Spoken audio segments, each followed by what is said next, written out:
أعوذ بالله من الشيطان الرجيم بسم الله الرحمن الرحيم شهر رمضان الذي أنزل فيه القرآن هدى للناس وبينات من الهدى والفرقان صدق الله المولان العظيم. My dear brethren, Assalamu alaikum wa rahmatullahi wa barakatuh. In the English language, there is a riddle, so lugh uhjiya, a riddle which says, what is stranger than sending coal to Newcastle? Newcastle is a city in England where coal is mined. And it would be a strange thing for people to export coal to Newcastle. But the question is, the riddle is, what is stranger than that? And a modern answer to that riddle is sending oil to Arabia, meaning to the Arab countries. It's stranger than sending coal to Newcastle. Now, I, as a Muslim from the southmost tip of Africa, nearest to the South Pole, I am coming here to Arab lands, to Muslims who were originally where Islam started from, and I am coming to tell them something about Ramadan. And in telling them so, I have quoted a verse from the Holy Quran, from Surah Al-Baqarah, that is chapter 2, verse 185. For the non-Muslims watching this program, how can they have access to such a verse?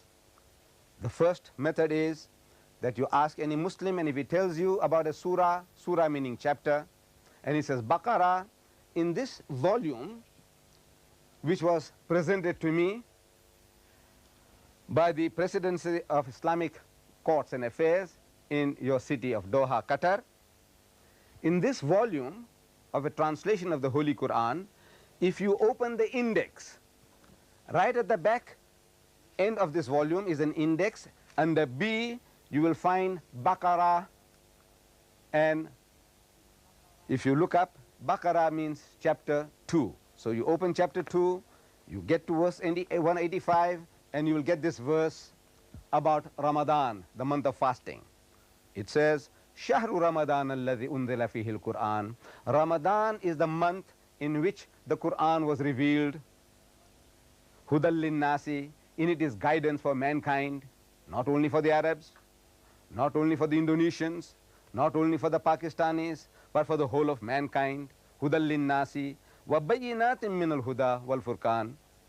And it is a fuller explanation of the revelation of God, and a guidance, and as a discrimination, as a standard of judging right from wrong. This is the Quran, the final revelation of God Almighty to mankind. So Ramadan is the month in which the Quran was revealed.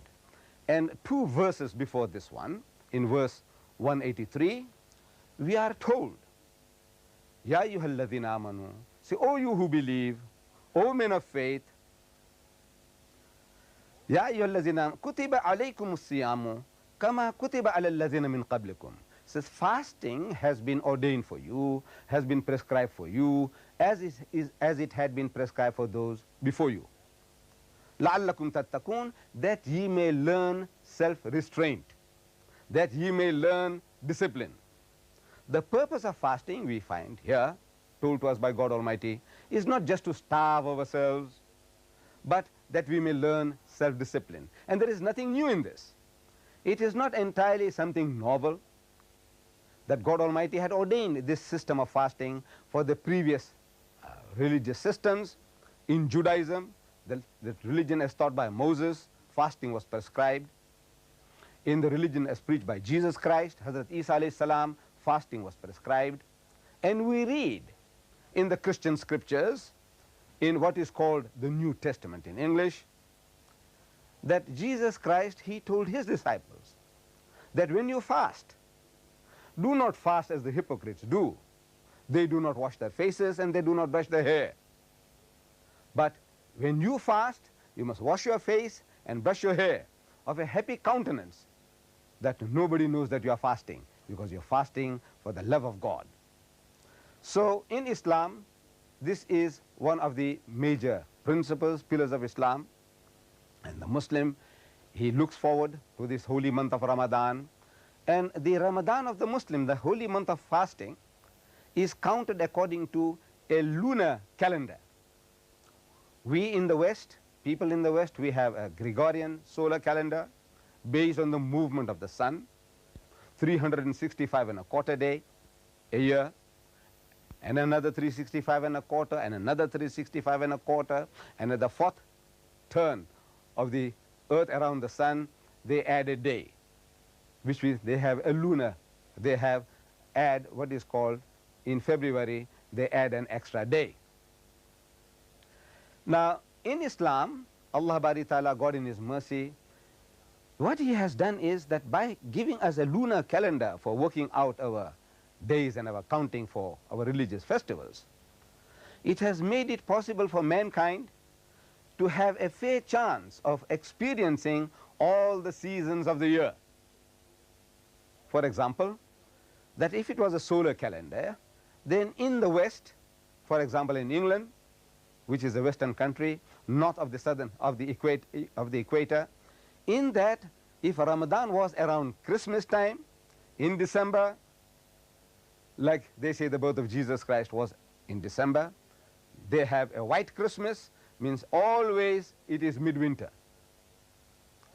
In our case, if Ramadan was to come, instead of December, we say Ramadan, then every year, year in and year out, it would have been a midwinter for fasting, and people in the south of the equator, it would have been in midsummer, like in my country, South Africa, we would be having midsummer throughout our experience, and the Western man would be having midwinter throughout his experience, and fasting in winter and fasting in summer are not equal.